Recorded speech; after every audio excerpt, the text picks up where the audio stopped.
Have you ever wondered what happens when a revolution meant to bring equality slowly turns into a dictatorship? Well, that's pretty much the story of Animal Farm.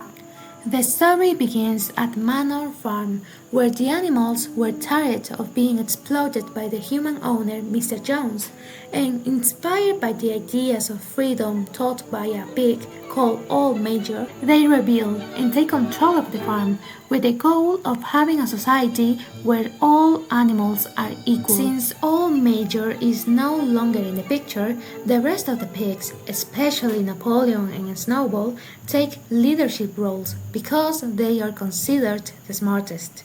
They create 7 commandments to secure the new society and to make sure they are never treated again like humans did.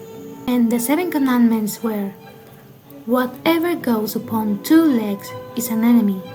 Whatever goes upon 4 legs or has wings is a friend. No animal shall wear clothes. No animal shall sleep in a bed. No animal shall drink alcohol. No animal shall kill any other animal. And the most important of all animals are equal. However, some animals were not smart enough to understand them, so for them, the commandments were summarized in the phrase, 4 legs good, 2 legs bad. At first, things seem better. The animals work according to their capabilities to run the farm, and there is hope, but soon power struggles begin. Napoleon and Snowball disagree with everything the other says, and when Snowball proposes building a windmill to generate electricity, make some machines work, and reduce work for all animals in the farm, Napoleon says nope, and gets Snowball chased by dogs he had trained. Snowball escaped to survive, and Napoleon becomes the only leader. Then, together with other pig called Squealer, they start to change the narrative of everything. From here, it's like a slow-motion car crash. When Napoleon finds human beds too comfortable, the commandment, no animal shall sleep in a bed, becomes, no animal shall sleep in a bed with sheets. When the pigs start to like alcohol, the commandment, no animal shall drink alcohol, becomes, no animal shall drink alcohol to excess. And when Napoleon kills the traitors, the commandment, no animal shall kill any other animal, becomes, no animal shall kill any other animal without cause. The pigs even began walking in 2 feet, looking more and more like humans.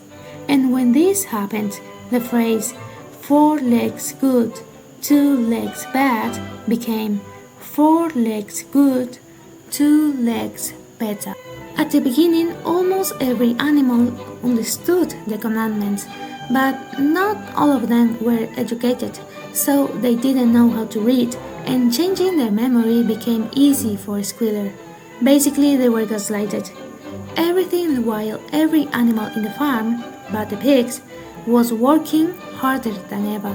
The heartbreaking part was when Boxer, the horse, who had lived with the motto, I will work harder, and Napoleon is always right, finally collapsed. And what happened to him? The pigs sold him and used the money to buy more alcohol. By the end of the story, all commandments are gone and replaced by the sole phrase, all animals are equal, but some animals are more equal than others. And now the pigs fully resemble humans, to the point the animals in the farm can no longer tell them apart. Or, like Orwell said, creatures outside looked from pig to man, and from man to pig, and from pig to man again. But already it was impossible to say which was which.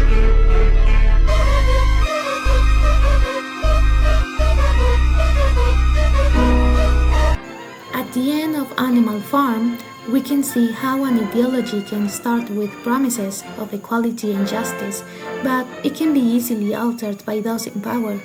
When people follow an ideology blindly and don't question anything, leaders can reshape its principles to serve their own interest. In the end, the original ideas disappear, and the system becomes the very thing it was meant to oppose. I mean, it's obvious, isn't it? If representatives of what you believe in start to create policies that only benefit them and go against your own or your people's interest, you wouldn't believe in or support them, right? Right?